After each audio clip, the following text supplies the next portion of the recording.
Okay, ninth and 10th grade, we're ready to do some fairy tales. I'm pretty excited about this. This is one of my favorite types of literature when I was growing up, and we are going to have a blast with this.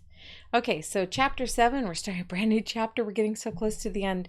It says fairy tales stem from folk tales. Folk tales are just stories that are shared by a community that teaches behavior, expectations, philosophies, and standards, but they have an additional quality of magic. Magic in fairy tales isn't necessarily of a religious nature. It just appears and is accepted as normal. Today, we might even call that magic imagination. However, in the literary circles, it's called magical realism, and that was something that came about when a man named Marquez, let's see, I have him somewhere. Doesn't matter. I don't like him anyway. But anyway, he wrote a book that was called 100 Years of Solitude. And in it, he provided this picture of a realistic family in like a fairy tale kind of world. It's not my favorite book. I read it and I've been furious about it ever since. But it's like on every, you should read this book before you die kind of list. But that book, as much as I don't like it, I still have to acknowledge the fact that it brought about this new way of telling stories in the modern age, which was magical realism. The idea that you could have magic taking place in the real world. Now, since then, since that story was written, there have been tons and tons and tons of books written with magical realism in its philosophies. But it's also kind of given, rise to some fantasy as well. Like the Harry Potter books is actually more fantasy than magical realism. But in fairy tales, that's really where it all began. It's not just Marquez's book. When I say it's not of a religious nature, magic was always seen as the worship of nature.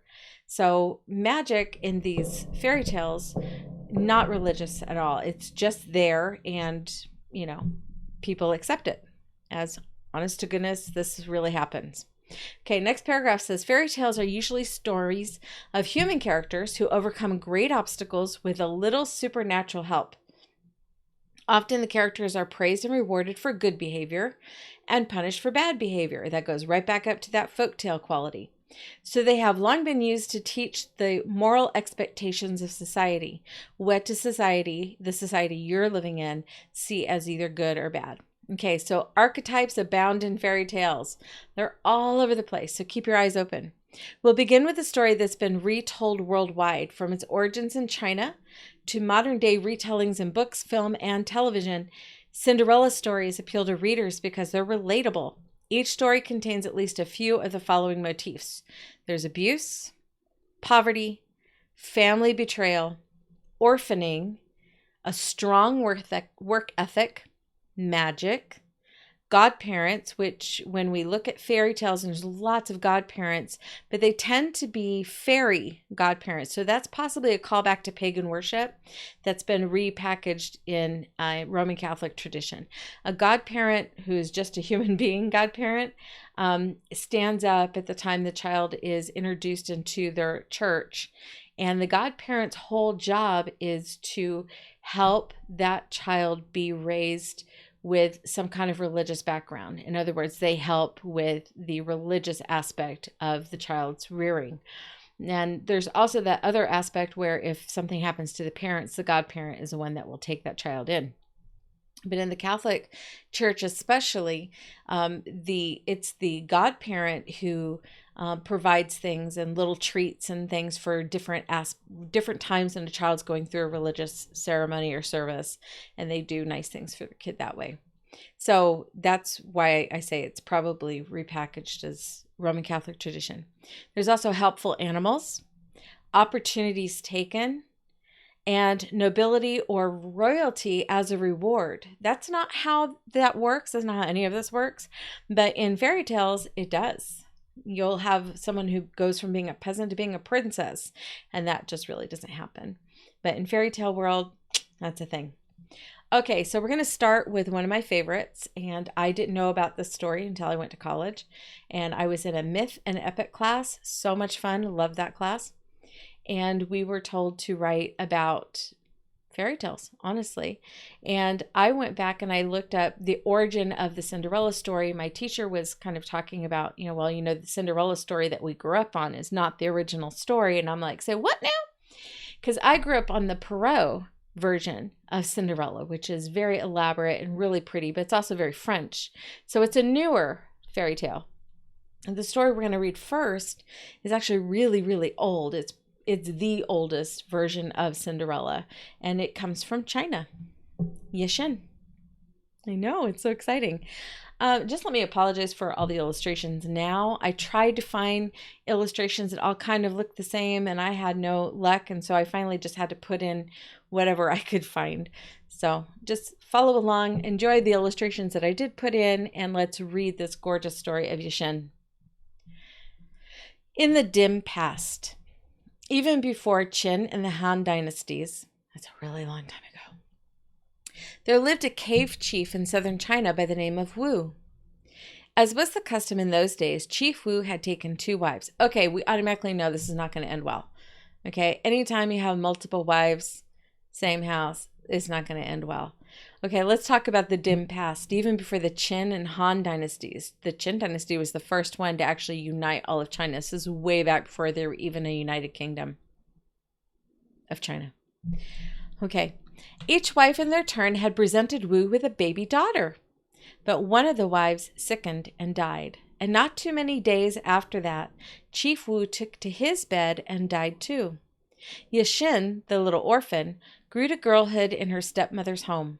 She was a bright child and lovely too, with her skin as smooth as ivory and dark pools for eyes. Her stepmother was jealous of all this beauty and goodness, for her own daughter was not pretty at all. So in her displeasure, she gave poor Shen the heaviest and most unpleasant chores. The only friend that Shen had to her name was a fish she had caught and raised.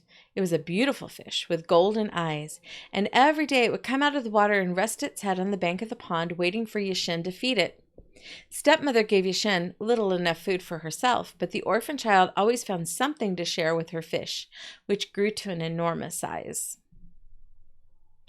When we talk about the step-parent issue that we see in fairy tales, there's a reason for that, and it's not just because all stepmothers were evil. That's not true. We all know that's not true. There's plenty of stepmothers who step in when a mom can't take care of a child anymore, and they step in and they become a really important part of a child's family and their life. But let's talk about what was going on in history. Historically, when it came to step-parents were looking at the children that were brought into the marriage as burdens rather than as blessings, which is just sad on its face. But especially for women who were raising children on their own and they didn't have a lot of protection or protection under the law or help, and they had their way of making a living really kind of cut back. Unless you lived in Israel and you were protected under the law there, it was really hard in most places of the world for women to actually get a fair shake and to actually work and make money to take care of their children. So it became a matter of women who were marrying to want to have the biggest advantage for their own child.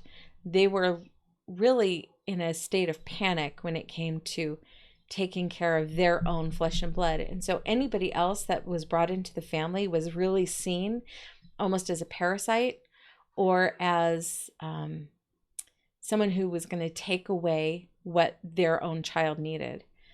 It's really sad because if we just, knowing what we know now and seeing how much, especially when you're a Bible-believing Christian or you were raised in Judaism, you see how important it is to raise children and what a blessing they can be to your family. And it really doesn't matter if you gave birth to them or not. You can raise a child as your own and still have this really wonderful relationship and have them be a blessing to you. So that's what's going on here. So politically, her stepmother is looking out for her child, seeing the other child as kind of an interloper, someone who's actually taking away. Okay, now Shen has this gorgeous fish that she's taking care of. I am so sorry for this illustration, but this was one of the only illustration I could find of the stepmother. I'm so sorry. It's so ugly. Somehow the stepmother heard of this. She was terribly angry to discover that Shen had kept a secret from her. She hurried down to the pond, but she was unable to see the fish, for Shen's pet wisely hid itself. The stepmother, however, was a crafty woman, and she soon thought of a plan. She walked home and called out, "Shen, go and collect some firewood. But wait. The neighbors might see you. Leave your filthy coat here." The minute the girl was out of sight, her stepmother slipped on the coat herself and went down again to the pond. This time the big fish saw Shen's familiar jacket and heaved itself onto the bank, expecting to be fed. But the stepmother, having hidden a dagger in her sleeve, stabbed the fish, wrapped it in her garments, and took it home to cook for dinner. Nobody ever said that fairy tales were all pleasant. In fact, they can be really downright disturbing. Probably why I like them. When Shen came to the pond that evening, she found her pet had disappeared.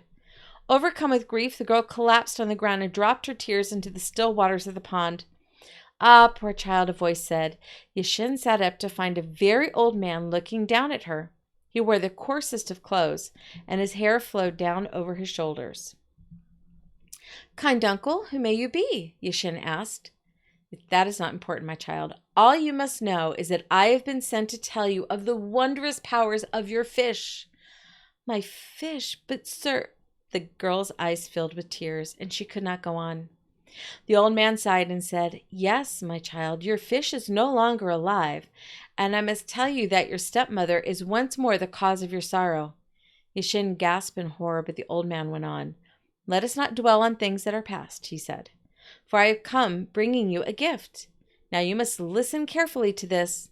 The bones of your fish are filled with a powerful spirit.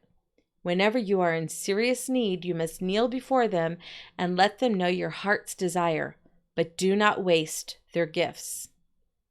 Shen wanted to ask the old sage many more questions, but he rose to the sky before she could utter a word. What? He was a magical being. With a heavy heart, Shen made her way to the dung heap to gather the remains of her friend. Time went by, and Shen, who was often left alone, took comfort in speaking to the bones of her fish. When she was hungry, which happened quite often, Shen asked the bones for food. In this way, Shen managed to live from day to day, but she lived in dread that her stepmother would discover her secret and take even that away from her. So the time passed, and spring came. Festival time was approaching. It was the busiest time of the year. Such cooking and cleaning and sewing there was to be done. Shen had hardly a moment's rest. At the spring festival, young men and young women from the village hoped to meet and to choose whom they would marry. How Shen longed to go, but her stepmother had other plans. She hoped to find a husband for her own daughter and did not want any man to see the beauteous Shen first. When finally the holiday arrived, the stepmother and her daughter dressed themselves in their finery and filled their baskets with sweetmeats. That's candy. "You must remain at home now and watch to see that no one steals fruit from our trees," her stepmother told Shen, and then she departed for the banquet with her own daughter. As soon as she was alone, Shen went to speak with the bones of her fish. "Oh, dear friend," she said, kneeling before the precious bones, "I long to go to the festival, but I cannot show myself in these rags. Is there somewhere I could borrow clothes fit to wear to the feast?" At once she found herself dressed in a gown of azure blue, with a cloak of kingfisher feathers draped around her shoulders. Best of all, on her tiny feet were the most beautiful slippers she had ever seen. They were woven of golden threads in a pattern like the scales of a fish. Dun, dun, dun. And the glistening soles were made of solid gold. There was magic in the shoes, for they should have been quite heavy, yet when Shen walked, her feet felt as light as air. "Be sure you do not lose your golden shoes," said the spirit of the bones. Shen promised to be careful. Delighted with her transformation, she bid a fond farewell to the bones of her fish as she slipped off to join in the merrymaking. That day, Shen turned many a head as she appeared at the feast. All around her, people whispered, "Oh, look at that beautiful girl. Who can she be?" But above this, stepsister was heard to say, "Mother, does she not resemble our Yashin?" Upon hearing this, Yashin jumped up and ran off before her stepsister could look closely at her. She raced down the mountainside, and in doing so, she lost one of her golden slippers. No sooner had the shoe fallen from her foot than all her fine clothes turned back to rags. Only one thing remained, a tiny golden shoe. Yashin hurried to the bones of her fish and returned the slipper, promising to find its mate. But now the bones were silent. Sadly, Yashin realized that she had lost her only friend. She hid the little shoe in her bedstraw and went outside to cry. Leaning against a fruit tree, she sobbed and sobbed until she fell asleep. The stepmother left the gathering to check on Yashin, but when she returned home, she found the girl sound asleep, with her arms wrapped around a fruit tree. So thinking no more of her, the stepmother rejoined the party. Meantime, a villager had found the shoe. Recognizing its worth, he sold it to a merchant, who presented it in turn to the king of the island kingdom of Tohan. The king was more than happy to accept the slipper as a gift.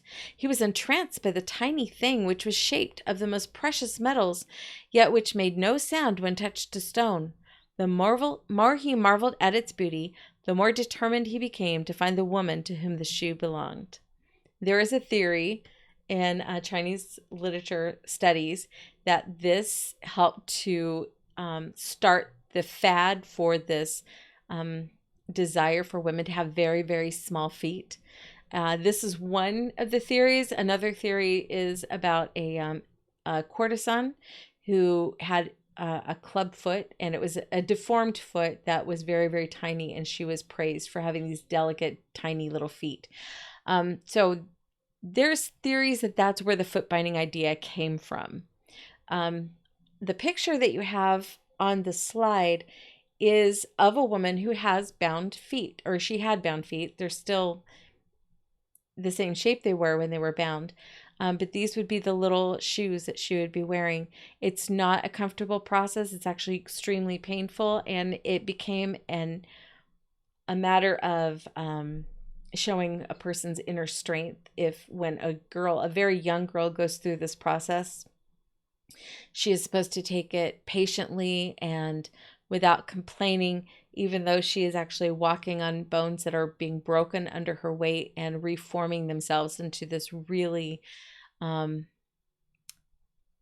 mangled foot. So, but part of the process of the foot binding also includes the embroidery of the little shoes. And I believe on these embroidered slippers, there's like a little fish motif along the toes. You can see kind of the tail at the very top of the shoe. So a really good book about this process of foot binding is by Lisa C., and it's called Snowflower and the Secret Fan. So I recommend that if you want to learn more about this. It's really interesting.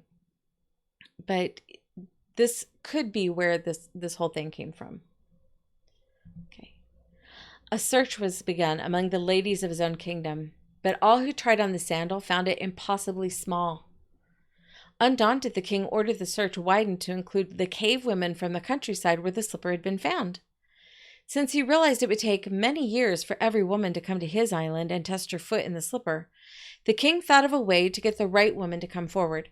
He ordered the sandal placed in a pavilion by the side of the road near where it had been found, and his herald announced that the shoe was to be returned to its original owner.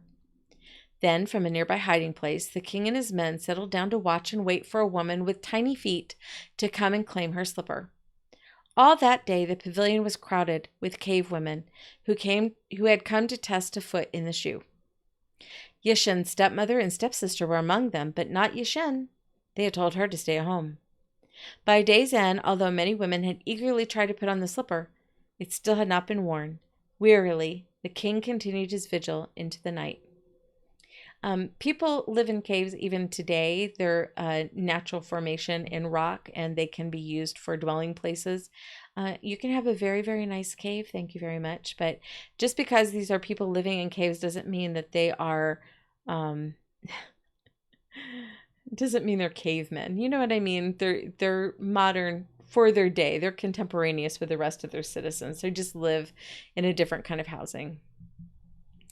It wasn't until the blackest part of night, while the moon hid behind a cloud, that Shen dared to show her face at the pavilion, and even then she tiptoed timidly across the wide floor.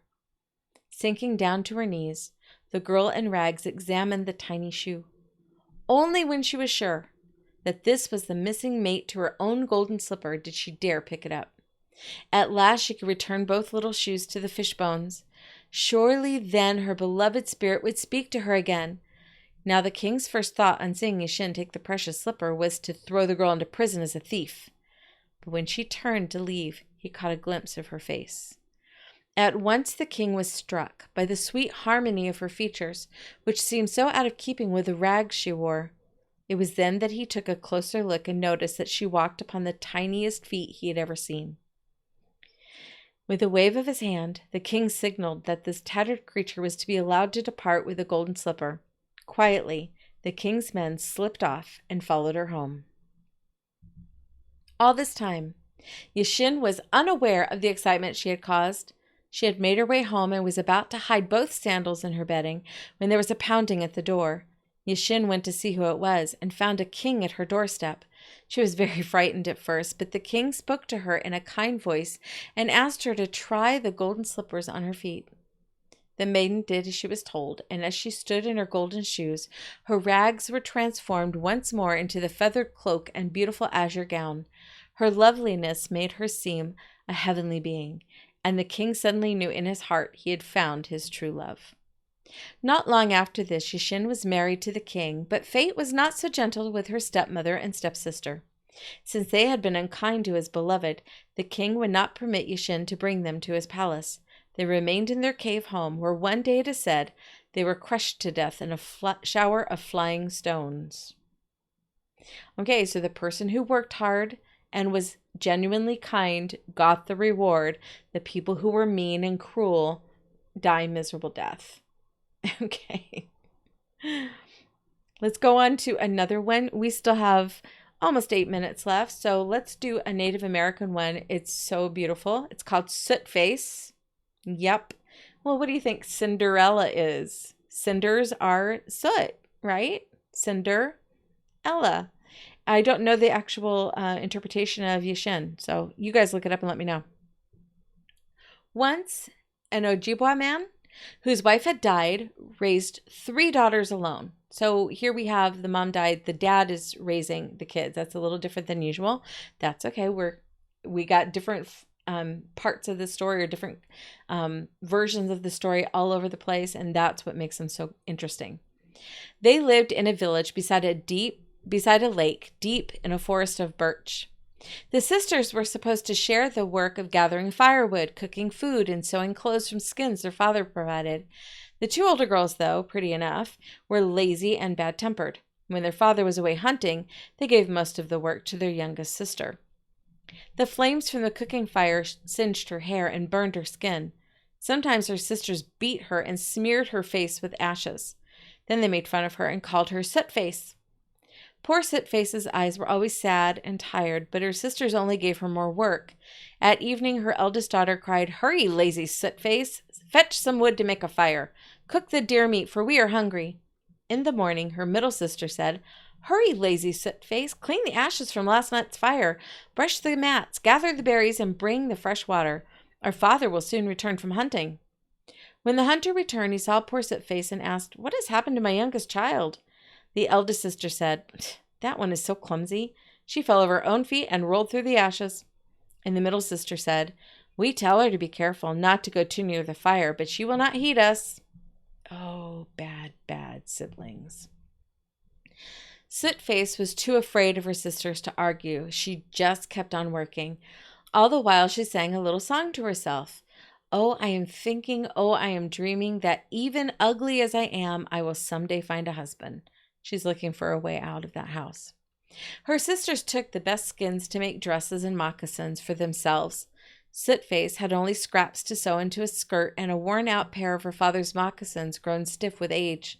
When she walked to the lake to fetch water, the young men would nudge each other and point and laugh.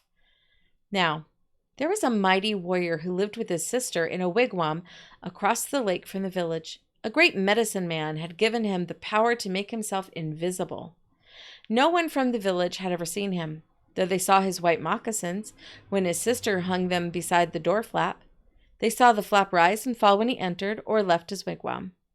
The villagers knew he was a great hunter, for they watched his sister skin and dry all the deer, elk, and other game that her brother brought her.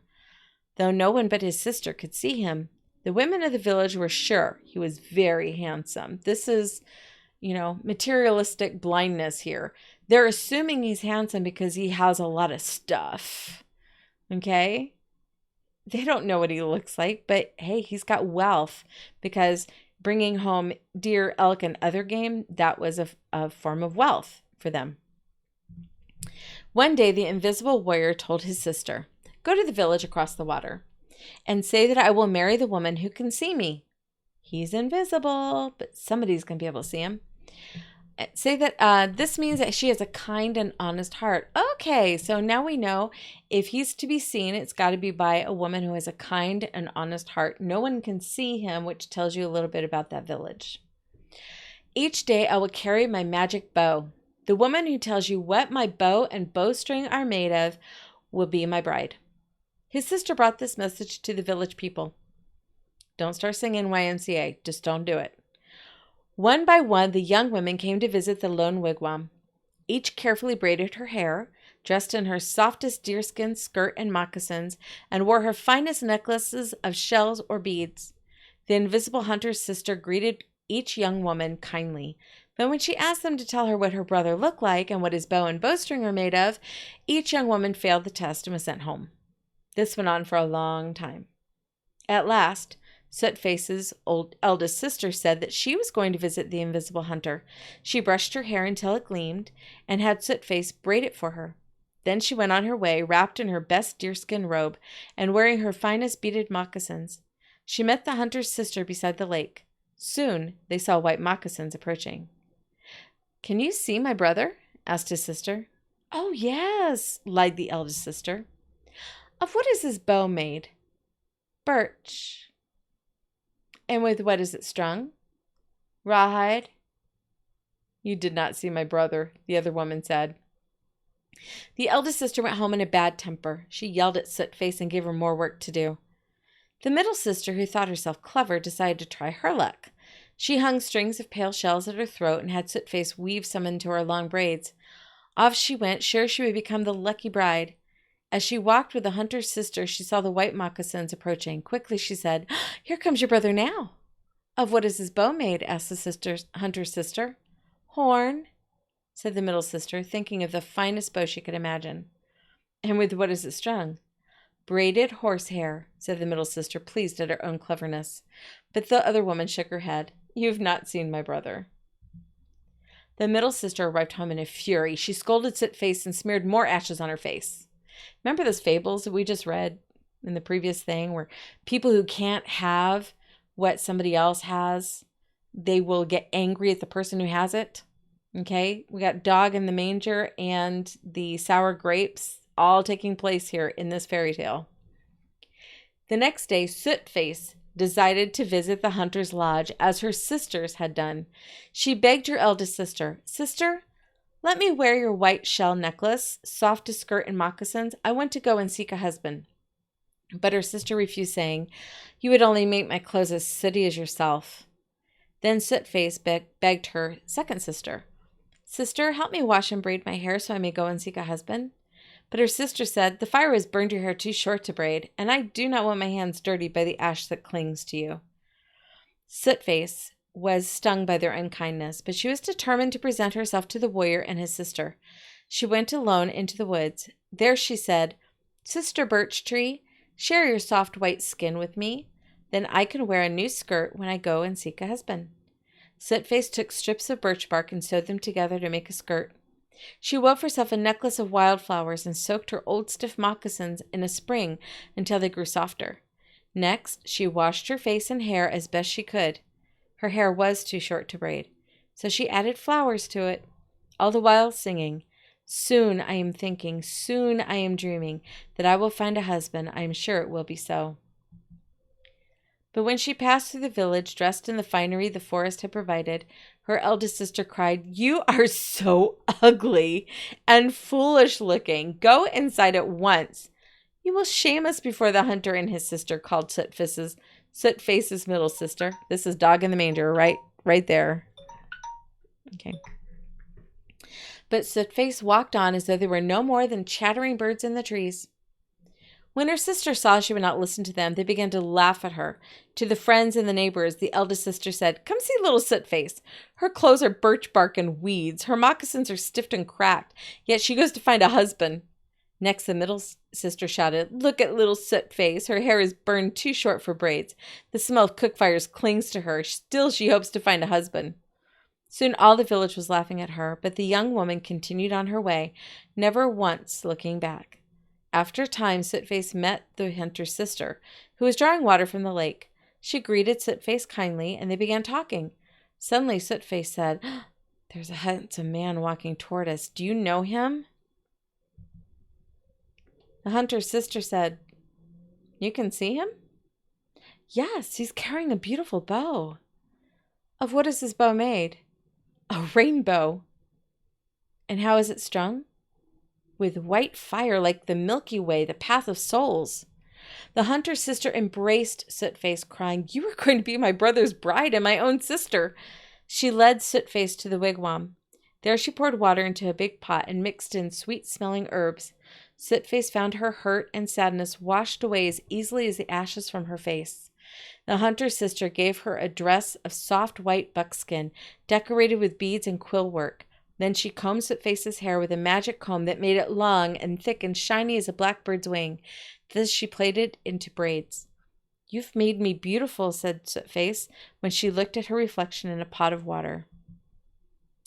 "Your beauty was merely hidden beneath your scars and ashes," said the other woman kindly. Then she called her brother into the lodge. "What is your name?" the young man asked gently. "Sootface," the girl said, blushing. He smiled and shook his head. "Your eyes shine with such joy that I will call you Dawnlight. Today I will carry a gift of game to your family as a sign of our betrothal." Then his sister said, "Come, radiant Dawnlight, and sit beside my brother. Claim the wife's place by the door flap. From now on, this is your home." At these words, Dawnlight exclaimed, "Now I am happy. Now I am certain that I found my husband, my new sister, and my new home." They were married soon after. Everyone was pleased, except Dawnlight's two elder sisters, who had to do all the cooking and cleaning themselves now. Okay, I hope you enjoyed those two Cinderella stories. I think they're really beautiful, and I hope you got something out of them. If you want to take a little bit of time because it's Friday and you have some free time coming up for the weekend, if you have Disney Plus, check out all the different Cinderella stories on there. Like, for instance, Cinderella. Okay, but there's also Ever After, which is excellent. Just take some time to really kind of delve into this story. It's really a beautiful story about someone being rewarded for being kind and people who aren't so kind being rewarded with harshness. Okay, being punished. Okay, we are done for today. I will talk to you guys again on Monday with 2 more lessons in literature. Have an excellent weekend. Bye.